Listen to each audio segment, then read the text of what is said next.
Theorem है सिद्ध कीजिए कि किसी वृत्त के व्यास के सिरों पर खींचे गए स्पर्श रेखाएं समांतर होगी। मतलब अगर कोई वृत्त है, ठीक है, आई वृत्त का व्यास है, तो वृत्त के व्यास का सिरा ए और बी अगर है, यहाँ पर जो स्पर्श रेखा होगा सो और यहाँ पर जो होगा सो, ये दोनों आपस में समांतर होगा, यही सिद्ध करना है। बस समझ में आया?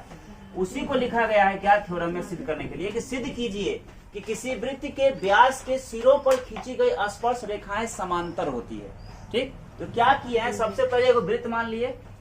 ठीक, इस वृत्त का केंद्र क्या है, ओ है, ए और बी वृत्त का व्यास है ना, ए बी क्या है, वृत्त का व्यास है। बिंदु ए पर सी डी एक स्पर्श रेखा है और बिंदु बी पर ई और एफ एक स्पर्श रेखा है। तो हमको क्या सिद्ध करना है कि वृत्त के व्यास के सिरों पर खींची गई जो स्पर्श रेखाएं वो समांतर होगी। इसका मतलब सी डी समांतर होगा ई एफ के, यही सिद्ध करना है। बस समझ में आया? इसी को क्या लिखे हैं कि माना कि सी ओ आर एक वृत्त है, मतलब सर्किल है, इसका केंद्र ओ है और त्रिज्या आर है।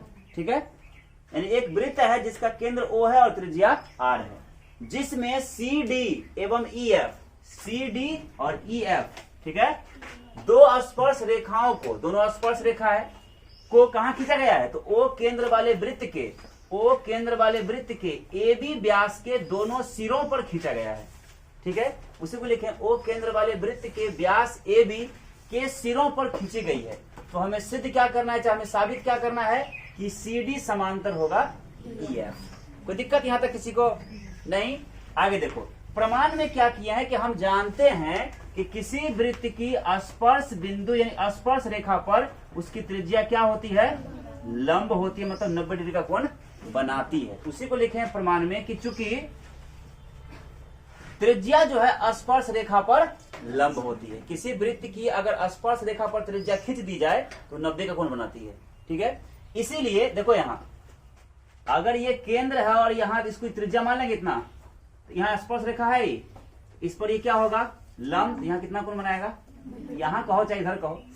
उसी प्रकार अगर इसको हम त्रिज्या मान ले, यहाँ से यहाँ तक केंद्र से लेकर परिधि की दूरी की त्रिज्या है, ये स्पर्श रेखा है, स्पर्श रेखा पर त्रिज्या तो क्या हो जाएगा, ये लंब है, 90 का हो जाएगा, इधर भी 90 होगा, होगा ना। इसीलिए लिखे हैं कि कोण, इसलिए कोण बी ए डी बराबर 90।